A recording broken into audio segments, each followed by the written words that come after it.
Let's see the 6 ways to spell the long sound of A. Okay, yeah. First one is magic E concept. A, any consonant followed by E, then we'll be making a sound of A as A.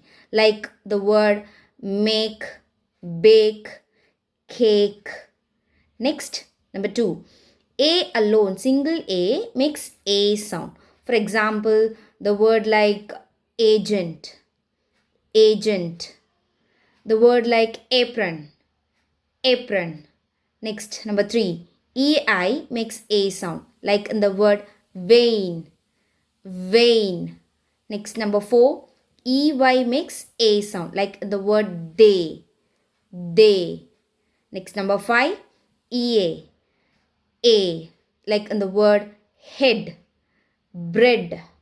Next, AI makes A and then AY makes A, like in the word rain and then day.